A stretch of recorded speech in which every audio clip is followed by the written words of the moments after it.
Yeah, I know it was, from the outside looking in, for a lot of people, it was a very controversial decision. And, I'm not one of those people who to flip or commit somewhere and go somewhere else. But coming off of my visit at Nebraska, I'd say I was like, my expectation going to Nebraska was very kind of low. But when I got there, I saw that it was very urban, great coaches, great people. And I think coming up, I was just on this high, like, okay, Nebraska's really that place for me. That's the place where I want to go to. And even though I had a great visit at Oklahoma, I was just more so just all focused on in Nebraska. And then I think, when I committed to Nebraska, and I really like, okay, this is a finality. This is where you're going to be going for the next years. And after that, to the league, hopefully, I really started, think to myself, like, is this the right decision for me? Is this the definite school that I want to go to? And, after the next couple of days, Thursday and Friday, I was just really discussing with myself internally. And, I was with a lot of, turmoil and confusion. And, eventually I realized that Nebraska wasn't the right place for me, and that I made my decision too fast. And, I wish I, took more time to, discuss it with myself and my family, because this is not how I wanted to go down. But I knew I had to do what's best for me, and I didn't want to just go somewhere. Let's say I didn't, flip my commitment. I just went to Nebraska. I don't think it would have been fair to Nebraska to go there. And if my mind wasn't all the way in, I wasn't 100% in there. I mean, I'm going to do the best wherever I can go. But if I was, still, had half of my mind thinking about Oklahoma, I didn't think that'd be fair to them as well. And I know, a lot of people in Nebraska, think what I did was, terrible, and but it really was the best thing for me and my family. And it's something, I did not envision planning on doing, but it's something I had to do, because, I knew Oklahoma was the right place for me. And, here I am today talking with you guys. So, real quick follow-up there. You brought up the NFL, hopeful and Yes, all that sir. type of stuff. How much did Coach Beatonbow and Oklahoma's history with offensive tackles, Trent Williams, Orlando Brown, Lane Johnson, like you name it, Yes, like sir. they got some of the tops in the league. Mm-hmm. How much did that play into your decision? I mean, you really can't ignore it when you take a look. When you look at Oklahoma, they've had this continued excellence of O-linemen that have come through it, whether it be a 5-star, 2-star, 3-star, and come out as top picks in the league, or even if they're later in the draft picks, they're doing well right now. And we're talking with Beatonbow, and seeing how he said they could take my game and even take it to an even higher level than when it's at and what it's been at. That's one of the things I just couldn't ignore. And I truly believe that Beatonbow can get me to that place. And I don't think it's going to be easy. I think it's going to be hard. It's going to be a lot of work, but I know I can put in that work. And I know that Coach Beatonbow and Coach Venables and the rest of the Oklahoma players and staff and coaches are going to push me to where I need to get to hopefully get to the playoffs and championship, and then onto the league after that. What were some of those things that, as far as the gap between where you are right now and where you want to be and trying to get to the pros, what do you think you've got to add to your game or prove in the next fall? I think coming off of this past year, I don't know if you guys know, but I hurt my shoulder. Labrum tear. And, I would say my year started off pretty well. And I thought I was going to continue on that. And after I got hurt, things kind of decided to, went downhill a little bit, even though I still finished the rest of the season.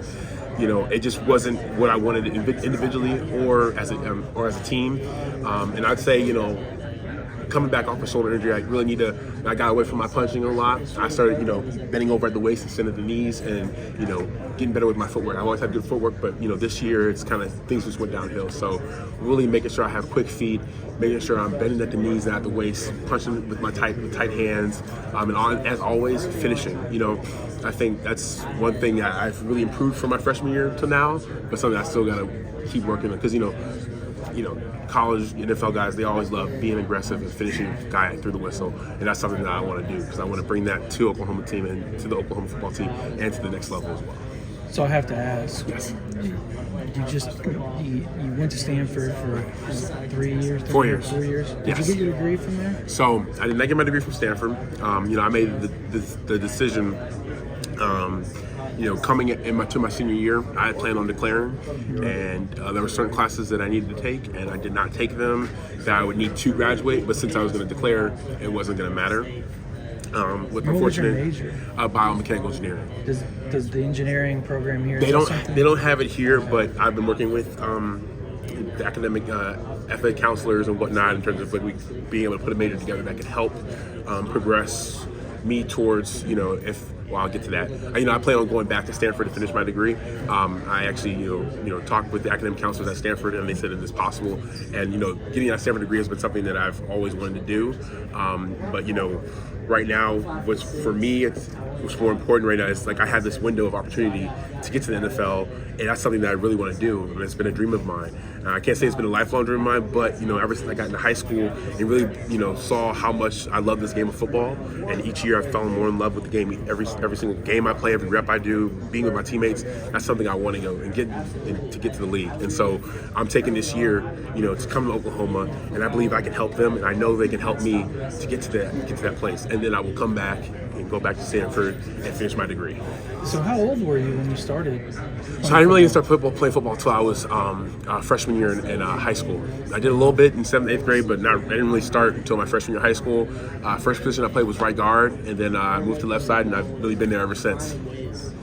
Coming in, young offensive line room, be an older guy leader, but also starting from square one with a new program. What's that process been like for you, kind of balancing both sides of being a new guy, but also trying to step in and be a leader, things like that? Right. Yeah, I think, coming in, it's just getting to know the lay of the land and, talking with the older guys that are here, really getting into the playbook, but also, we also got some freshmen coming in, and we do have younger guys, and really being able to talk with them. And I do think I can provide experience and leadership as well as the year progresses, and getting to know these guys. They're an awesome group, and we've been having a couple outings together, and I feel like I'm really fitting in well. And like I said, I think I can bring leadership and experience, especially being a 4-year starter from Stanford, and coming to an O-line that has had some losses, and had Wanye and Anton, both great tackles going to the league, who are no longer here. I believe I can really give a great boost to the O-line. But no, it's been great, and Coach Beatonbow, he's been. We haven't had so much that. We haven't had a lot of communication with the coaches, but it's the communication that we've have had with Coach Beatonbow, it's been awesome. It's been great, and everyone's really been coming together, because we also have another O-line transfer coming in as well, and so working with him to really get the playbook down hasn't been too bad, and really enjoying it. You said you've been on the left side for a long time. Of course. Replacing tackles on both sides. Bill Beatonbow traditionally has been pretty symmetrical, can move guys back and forth. Is that something you've thought about looking at, or just you, in your conversations initially, just pretty much come in, slot in at left tackle, that kind of thing? That's something, like I said, I've been playing, left tackle for 4 years, and that's something that I would like to continue to do. But I also understand that, nothing's ever going to be given to you. You're going to have to come and work for it. And I believe that I can come in, and I want to earn the left tackle spot. And, even with this having my being injured and I'm going to be missing spring ball, it's going to be a lot harder. But I relish in the opportunity to, put forth my skills and, against the coaches and in front of the coaches and against the defensive players, and alongside my teammates, that, I can confidently, I want to earn that spot. And like I said, I know it's not going to be given to me. I want to work for it. It's going to be hard, but I know I can do it. And that's what I would like to play on left tackle.